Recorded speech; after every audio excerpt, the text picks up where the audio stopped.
What? Can you hear me better? Yeah, I can hear you. So we're live on Facebook. Yay! What do you think? Hi, everyone.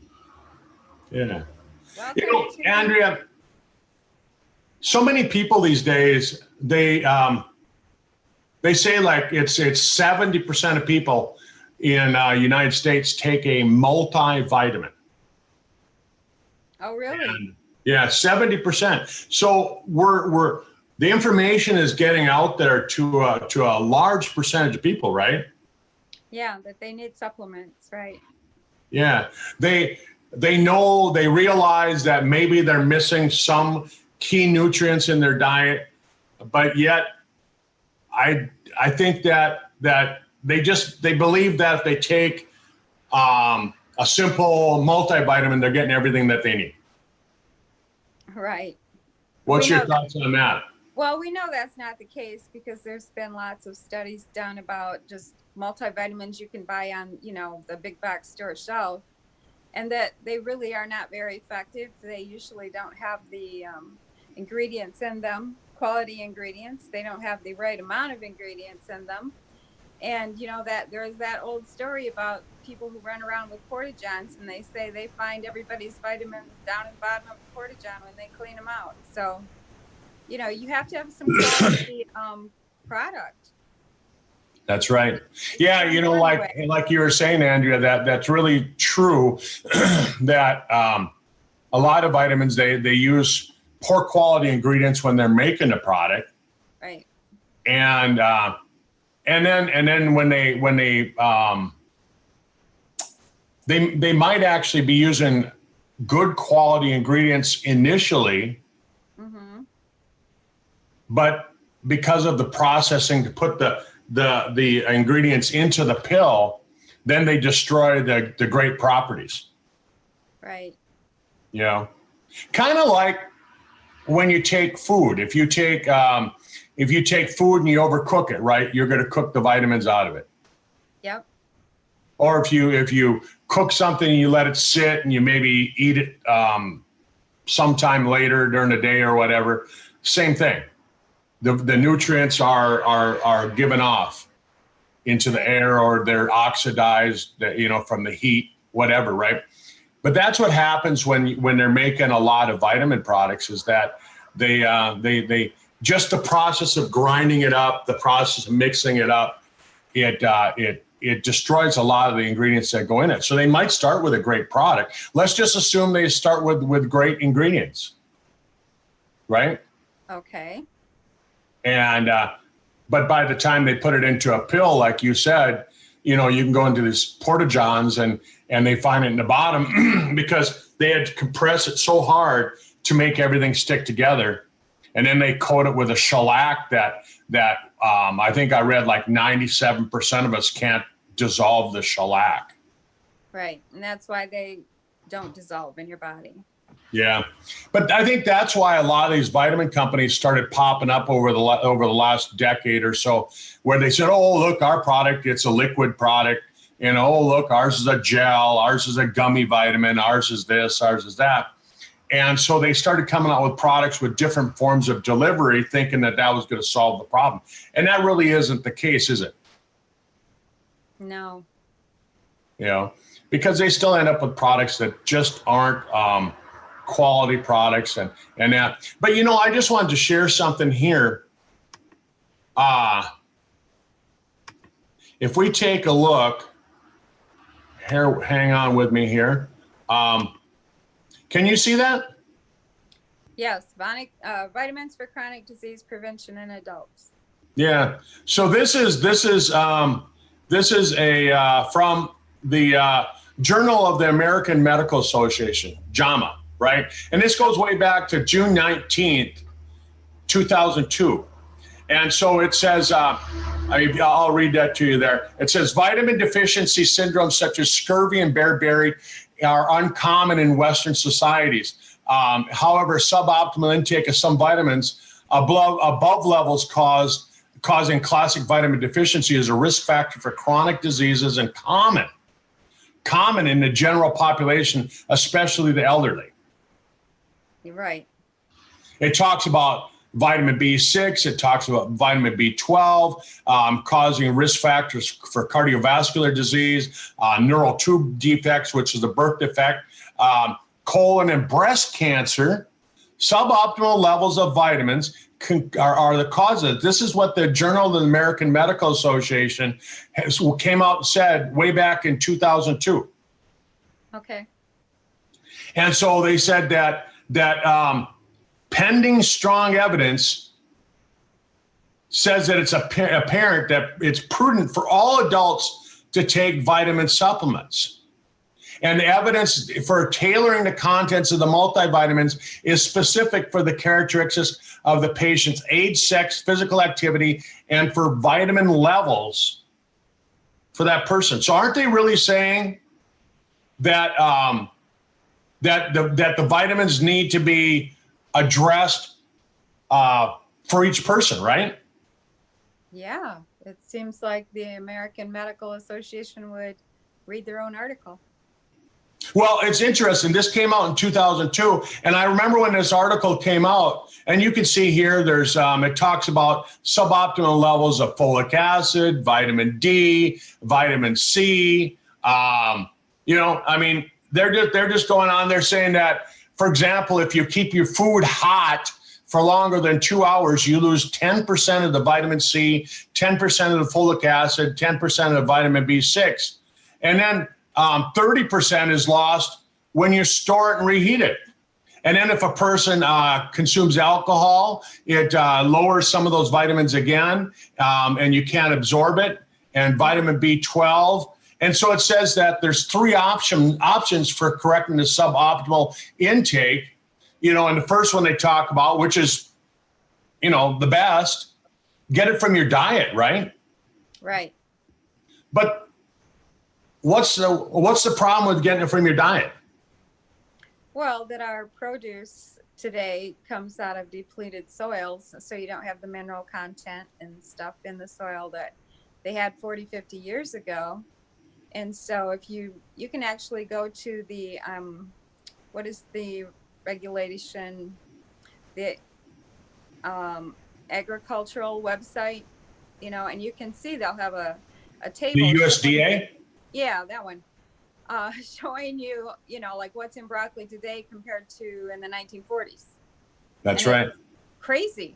It's crazy That's how right. little we have in our food now. Yeah. Yeah. So here's what their conclusion is. For these reasons, that's one of the reasons, vitamin supplementation, you know, just it's necessary, right? A second option is to add vitamins to the food. So they added vitamin D to milk. They added different B vitamins to cereals, things like that. And, you know, that's again, it's another option, right? Well, kind of, you know, most processed food, they take all the good stuff out and then they put a portion of it back and call it enriched.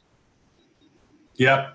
So that's the problem. And so then what their conclusion back in 2002 was, it causes mistrust because the food companies are adding chemicals to their food. Right.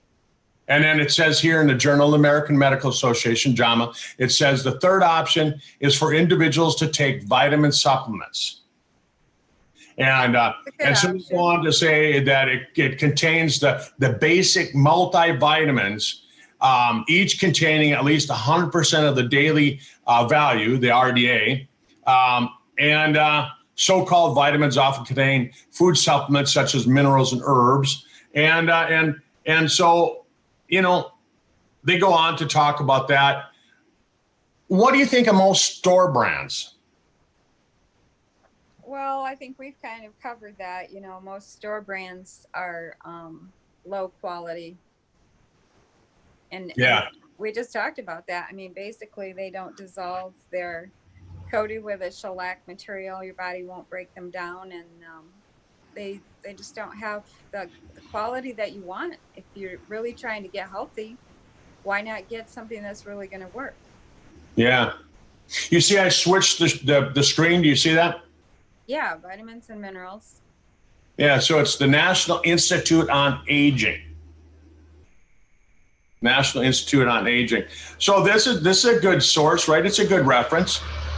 Right?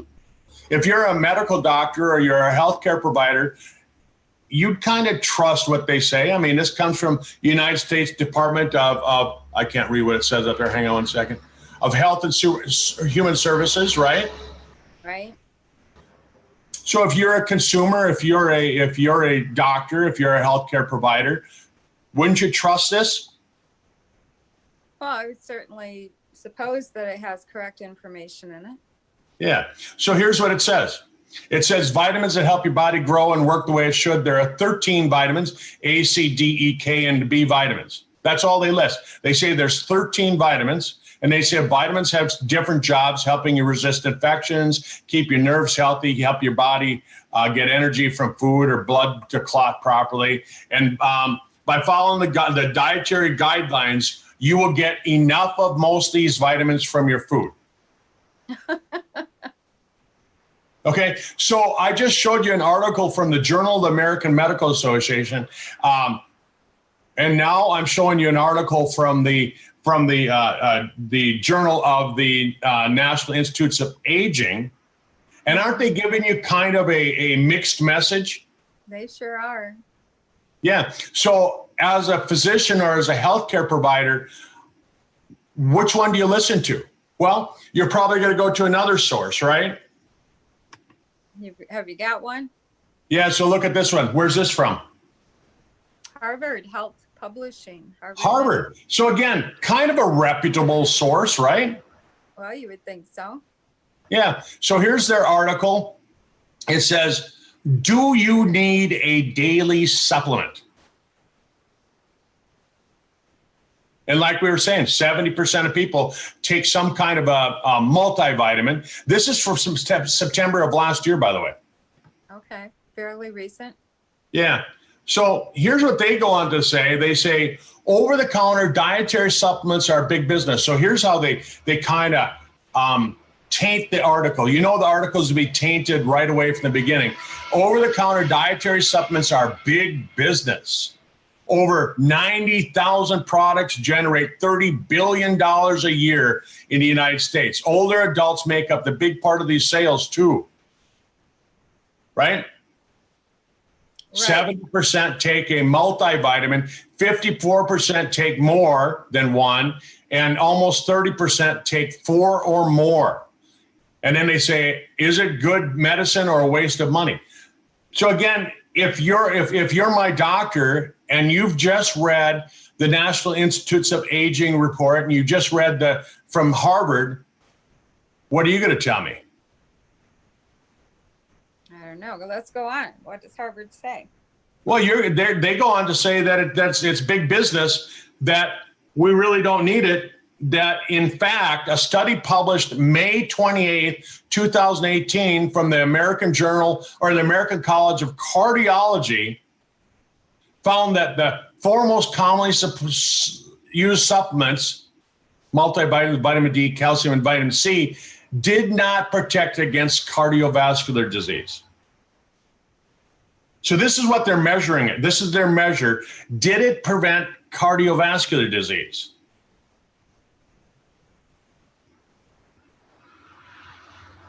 Well, did they prevent inflammation in the body? They're not looking at that. Did they prevent free radical damage, oxidative stress?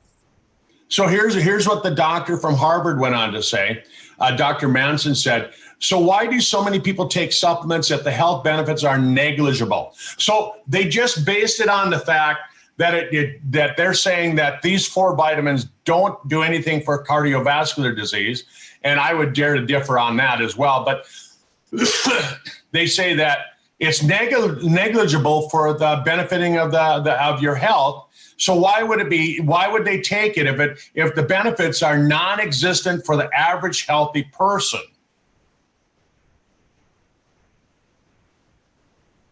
Right? Yeah. Why do people believe that vitamins are good if we just got done saying that the American College of Cardiology said that it's not good? Well, if people are taking supplements and they're getting results from them, it doesn't matter what these guys say. I mean, it's based on whether you think it's working for you. Yeah. But you have to look at what they're talking about. Okay. Yeah. So number one, when they test multivitamins, chances are, what multivitamin are they grabbing? I don't even know. They're probably grabbing the most popular one in the United States, right? Right. And we know what that one is. We won't name the name because we Right. don't want to get in trouble And for slamming another company. But we know it doesn't break down. We know it doesn't do anything. So if they're yeah, testing that. yeah, we know that they're putting inadequate levels of vitamins in there, and they're destroying the vitamin nutrient content when they process the vitamin. Even the doctor that helped develop that vitamin, I mean, he told me in a conversation, he said, you might as well drive down the road and throw it out the window. It'll do you just as much good that way. But that's what they're testing on. Then they're testing on vitamin D supplementation. Well, vitamin D supplementation by itself, yeah, it's probably not going to lower your risk of heart disease.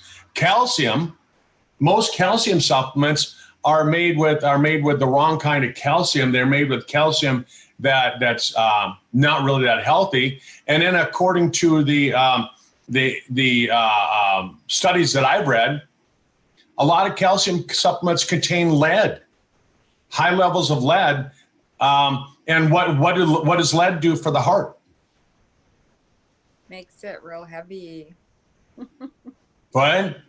Makes it heavy. Makes it heavy. But, lead is actually unhealthy for the heart, for the cardiovascular system, because it plugs the arteries. It starts to cause atherosclerosis. And so if you have a calcium supplement that has lead in it, well, you don't want lead. I mean, you don't want lead for the cardiovascular system. But again, here, that's what they're testing, is they're testing a calcium that probably contains high levels of lead. And therefore, you're kind of, you're not really doing an adequate study. And then you're testing just simply vitamin C by itself. So they're taking and they're testing the wrong supplements in the first place. And then they're testing it on people. They're saying for the average healthy person. Well, Andrea, come on. Right. How many average healthy people do you really know? That would be a huge variable right there. I mean, first of all, when I say average, I'm going to be taking everybody and I'm going to average it out. And I'm going to say, this is the average health. Well, the average health means that chances are I've got high cholesterol, I've got high blood sugars, I'm not drinking enough water, I'm not getting enough fiber. So that's who they're testing this on, and that's who they're comparing us to. Is that really adequate? No. No. I mean, for you folks that are listening on Facebook right now, I mean, come on. Give us a thumbs up if this is starting to make sense. Let me know your thoughts on this, because really, I mean, let's be honest. They're trying to skew the information. And why are they doing that, Andrea? Well, because they want you to. They don't have anything invested in supplements. Doctors invest in medical situations, invest in big pharma. So they want people on drugs. Bingo. You just said the key word I was waiting for you to say. Big pharma wants you on drug, because if we all start taking supplements and we all start preventing heart disease, guess what? We've just stole a bunch of money from their pocketbooks. Right. And you have to,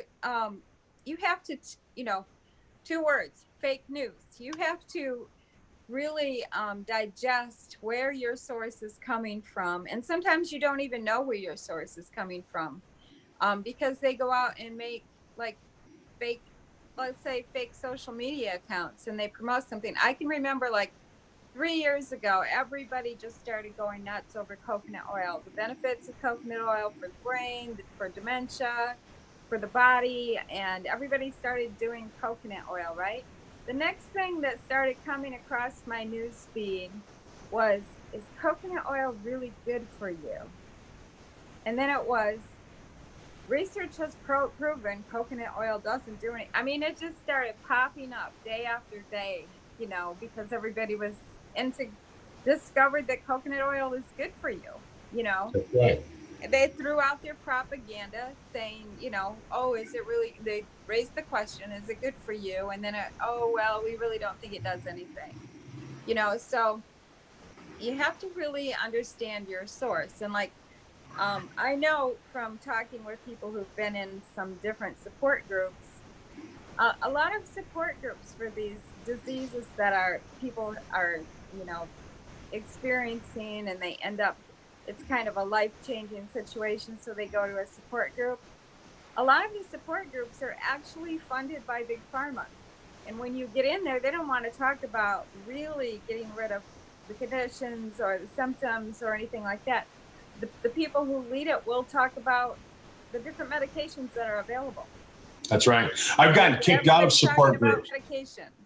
I got kicked out of a couple support groups. I know somebody who did too. But here's another study. Did that one pop up on your screen there? Should you take dietary supplements? Yep. Yeah, National Institutes of Health, right? Again, if you're a doctor, this is going to be something that this is going to be one of your sources of information, right? Well, you would think so. Yeah. Yeah. So it said this is August 2013, by the way. And it says, when you reach for that bottle of vitamin C or fish oil pills, you might wonder how well they'll work and if they're safe. The first thing you should ask yourself is whether you need them in the first place. More than half of Americans take one or more dietary supplements on a daily basis. Supplements are available without prescription, usually come in pill, powder, liquid. Common supplements include minerals, vitamins, and herbal products known as botanicals. People take these supplements to make sure they get enough essential nutrients and to maintain and improve their health. But not everyone needs to take supplements. And this is what Carol Hagen's a registered dietitian consultant to the NIH. She said it's possible to get all the nutrients you need by eating a variety of healthy foods. You don't have to take one. That is not true. It's like if you go out and look at some of this other, you'd have to eat like 2 bushels of blueberries, and you'd have to eat like, you know, just tons of food to get the nutrient value that you need. That's right.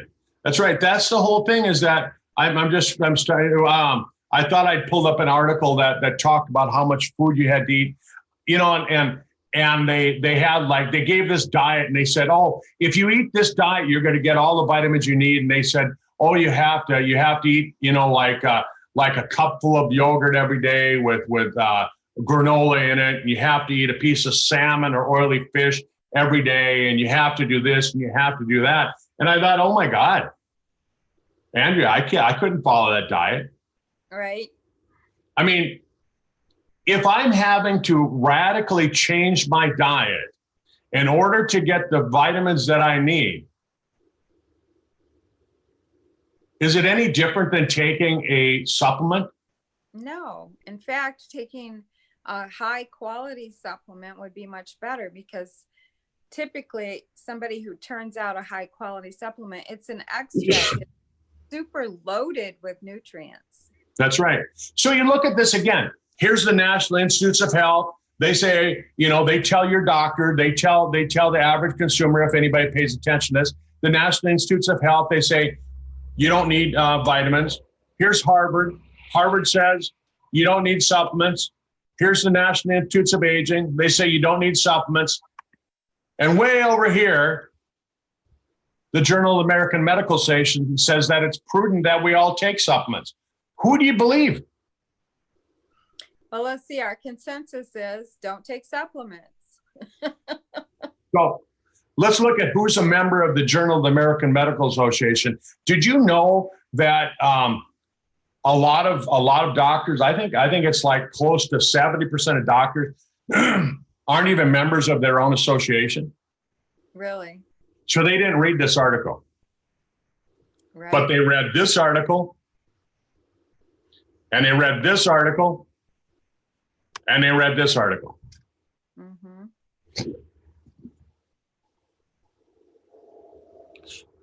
You know, Andrea, so if I was big pharma and I was the one trying to promote sales of pharmaceutical agents, I'd mark it in these three things right here. I wouldn't mark it in the Journal of the American Medical Association. Right. I'd go where these doctors are going and all of that. So let's go to another study. You see this one?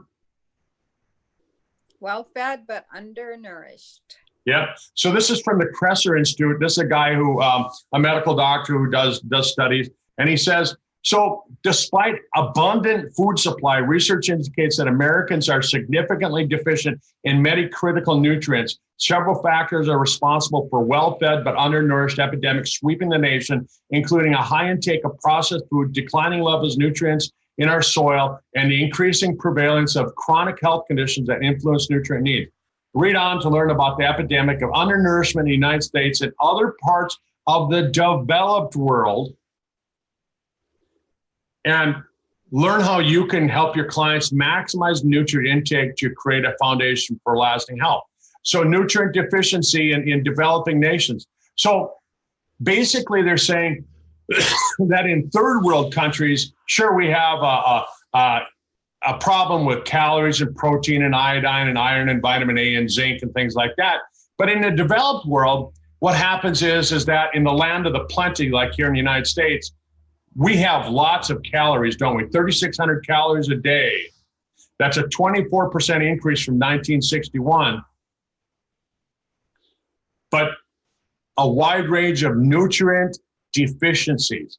So he goes on to say that more than half of the calories Americans consume comes from nutrient depleted, ultra-processed foods, including refined flours and industrial seed oils. It's no surprise that many people are undernourished. And so he goes on to say a recent study conducted by the National Health and Nutritional Examination Survey indicates that the U.S. children and adults have high rates of deficiencies of some of these common vitamins. Right. So how can it be that you have the Journal of the American Medical Association saying, you know, we have some problems. You have this researcher saying we have some serious problems, and he's basing on the National Health and Nutritional Examination Survey. And then you have the Harvard and the National Institute of Aging, the National Institute of Health saying, oh, no, not problem at all, right? So when they look at what's called the estimated average requirements, that's nutrient intake estimated to meet the requirement of half of the healthy individuals in the group, half. And that's called the EAR. And the EAR says that there's nutrient deficiency extremely prevalent in the United States, extremely prevalent in the United States. And then the RDA, we've all heard of the RDA, the recommended daily dietary allowance, right? And that used to be called the minimum recommended allowance. Mm-hmm. Now it's the recommended allowance. Why did that change? Why did it go from the recommended allowance to the minimum, right? And so that also says that people are deficient. So here, look at some of this. It says that 1/3 of the United States population is at risk for one vitamin deficiency or anemia. 1/3, that's 30%. 23% are at risk for anemia or deficiency of 1, 2, 3, or 5 vitamins. 1% of American adults are deficient on vitamin A. 1/3 have insufficient vitamin B6. 1%, and I think it's actually higher than vitamin B12. 3% have inadequate levels of folic acid. 1% vitamin C. 4% vitamin E. 3% iron. 95% of adults and 98% of teens have inadequate vitamin D. I mean, Andrea, let's just call that 100%. Why don't we? Yeah, right. I mean, let's round it up to the nearest whole number, which means 100%. We're all deficient in vitamin D. 61% of adults don't get enough magnesium. 90% of teenagers. And magnesium is so important. We're hearing more and more and more about that, right? And so So, researchers are saying that, oh, it's just a low number of people that have problems, but yet based on this, statistics say that there's an underestimation of the true scope of the nutrient deficiency in the United States. Why? Because the RDA is required to avoid acute symptoms, not promote optimum health. It measures scurvy and rickets. Mm-hmm. The RDA, we should just take that and throw it away. It means nothing, right? You and I have talked about that before. It doesn't consider nutrient synergy, that you need enough vitamin D to get enough calcium, right? And if you don't have enough calcium, you don't have enough vitamin D, then it's probably going to cause problems with others, because they all work together, right? Yes, they all work together. Then it talks about your environment. Like, you live way up there in the north part of Michigan, Mm-hmm. and you're probably not getting adequate sunlight. So you're not going to convert the vitamin D from the sun into usable vitamin D, right? You're not going to activate it. No, I try to do that every day. Yeah, but in the wintertime, do you lay out? Oh, no, in the wintertime, I don't get any. Right here in North Dakota, I mean, yesterday we thought winter was coming back already. It was getting so cold out. Had to wear a jacket in the end of June. And then, so then they go on to say that the RDAs and the EARs are established based on the needs of healthy individuals. Considering that 1 in 2 Americans has a chronic disease, that's 50%, and 1 in 4 has multiple chronic disease, that's 25%. Healthy means nothing. Right. Not much. There aren't too many healthy people out there. Based on this, it's not very many people, is it? So the health implications of these nutrient deficiencies can't be understated. And it goes on to just say that we're in a disease epidemic. It goes on to talk about the standard American diet and a nutritional travesty. And we just the people here in our country are undernourished. And then on top of it, we don't eat fresh fruits, vegetables, even grains. We don't even eat fresh grain. We eat stuff that's all processed. The unhealthy soil, like you were talking about, produces nutrient poor. And we were just talking about fulvic acid and humic acid last week, weren't we? Yeah, that's pretty amazing stuff. Yeah, and we don't have that, we just can't have healthy food. And you know how many searches I had to do to find the real guts on this problem? I mean, if you go on and if you do a Google search, Andrea, and you do a Google search and you just search, are we getting adequate vitamins from our diet? You're going to find 100 articles that say yes. So to the average consumer, they think they are.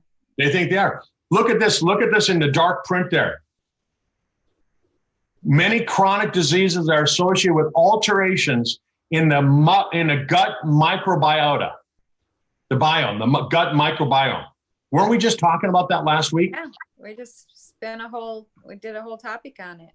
Yeah. So, and Tom was just talking about it on a call right before this call, Tom Sr., and he said the epidemic of chronic disease afflicting the United States and associated changes in the gut microbiome might be one reason that Americans are experiencing such high rates of malnutrition. So, Andrea, I'll say this. Let's just assume you're getting all your vitamins from your food, which we know you aren't, but let's just assume that you are.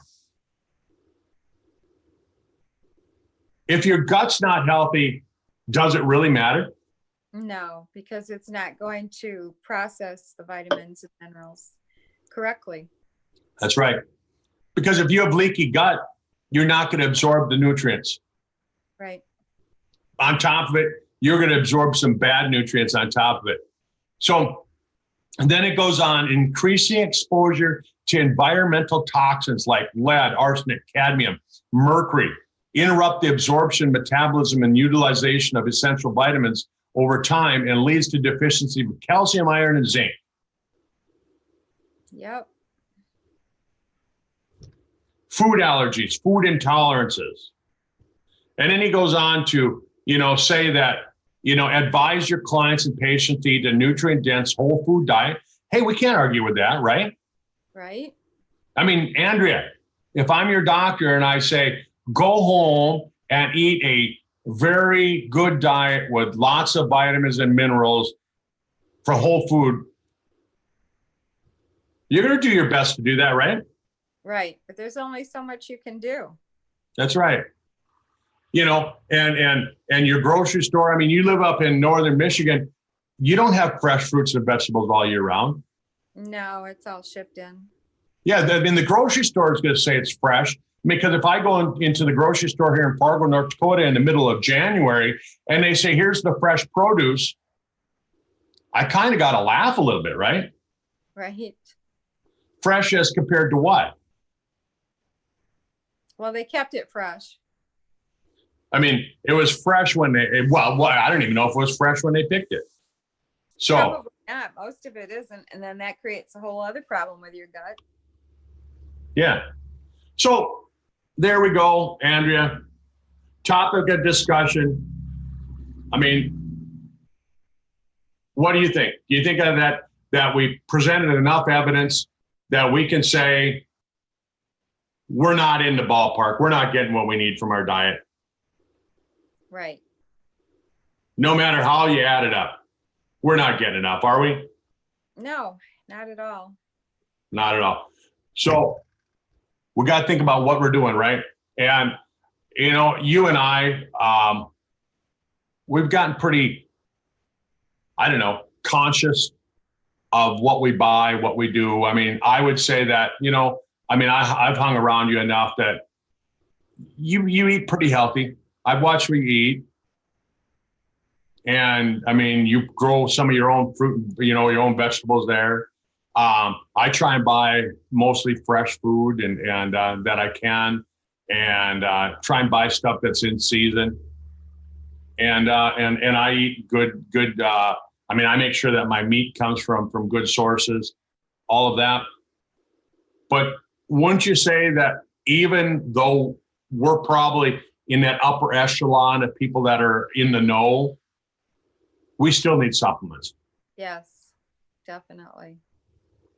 And even with your supplements and your good diet, aren't you still at risk of health problems? I'm not going to claim that over myself. Right? I mean, we're still at risk because we're still exposed to toxins that we may not know about. I'm breathing, I'm drinking water. I'm eating food. Sometimes you got to go hang with your friends and you may not eat the healthiest, right? Right. So you might be exposed to something and sometimes that can cause issues. But, if you are doing all the things that you and I try to do, and if you're supplementing and giving your body a better chance at optimizing its health, then you'll be able to overcome that. Your body is designed to heal itself. That's right. But you have to give it the correct things to make that work. You can't take a machine and not put the right ingredients in it, expect a good result. You have to be putting the correct stuff in it. And then you're a miracle, really. Your body is a miracle. Really? It will heal itself. It will heal everything you've got. I don't care what you've got. They used to say that, if you had brain damage, that's how you have brain damage. Well, now they know that's not true. They can adjust that with supplements and they can help. Every part of your body will restore itself. That's right. You just have to give it the right stuff to do it. That's right. And I don't know. I mean, let's just conclude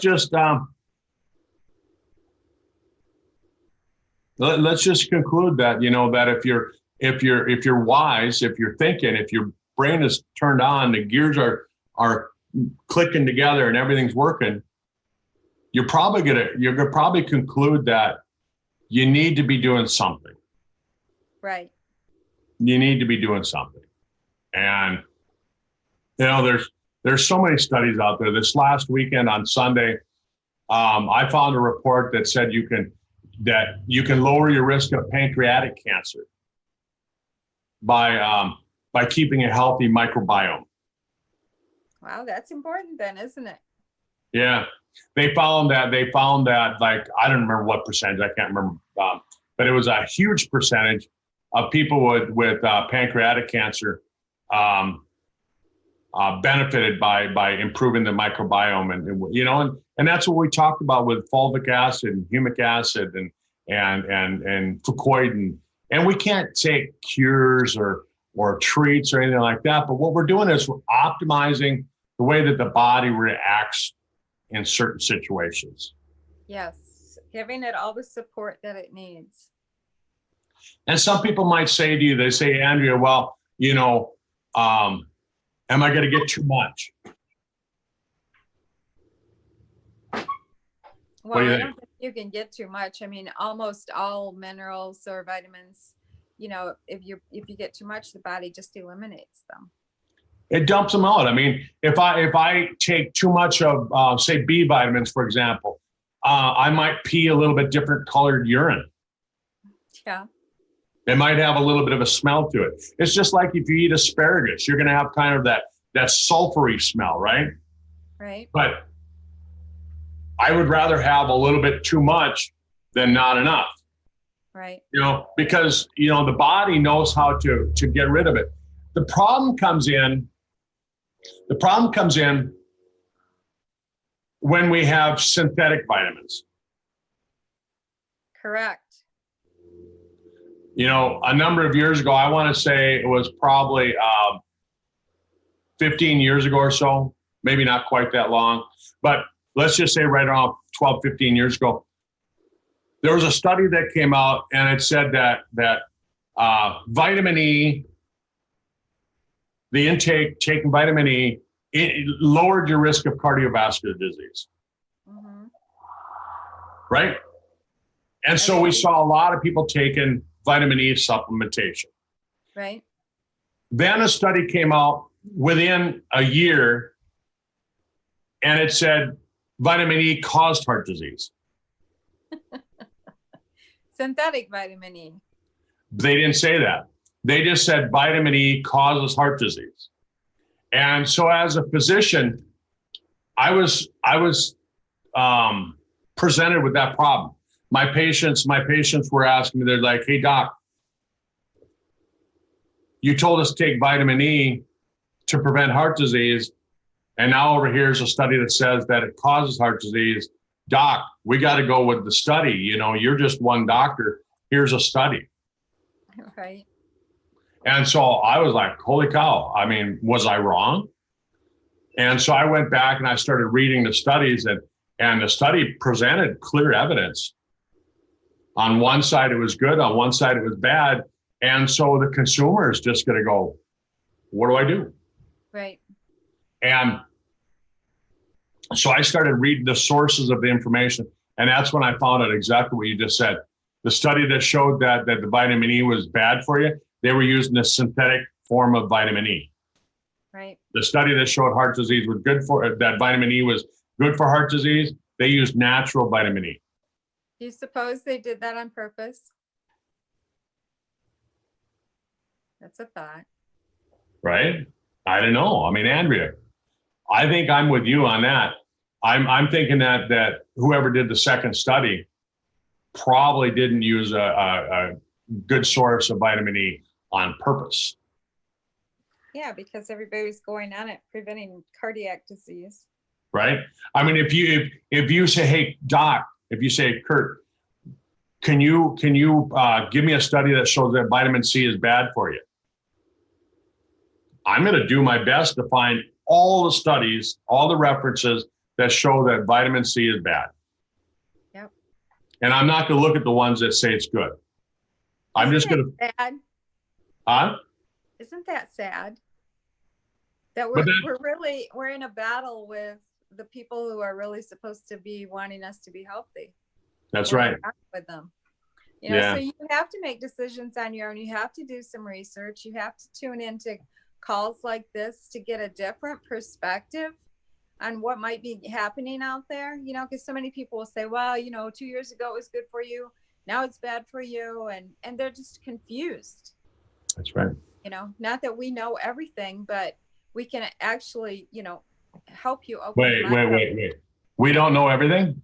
Well, you may not. I do. Well, my granddaughter thinks I know everything. I used That's to right. tell her I knew everything, and she said to her mom once, she asked her mom a question, and her mom said, I don't know. And she says, you know what, we'll ask grandma because she knows everything. There you go. Well, that's right. That's why you're on the call with me, because, Because I know everything. You know everything, and everything that you don't know, I know it. There we go. All right. Well, folks, thanks for being with us today. Give us a thumbs up if you enjoyed the subject material, if you learned something today. Share it with people. Get this out to people, and let them know that, there are some answers that might be different than what you hear from other people, and think outside the box once in a while. So, Andrea, I'll let you close out the call. Thanks. Thanks for being here every Tuesday. Thank you, everyone, for joining us. If you're watching this live, give us a little comment live. If you're watching it after the fact, then just put, a recording on there, so we know who's watching live, who's watching the recordings. And we thank you, Doc, for being on here each and every Tuesday at noon. And thank you very much for joining us, and share this call so other people are more enlightened to how they can optimize their health. Have a great day. Thanks, Andrea.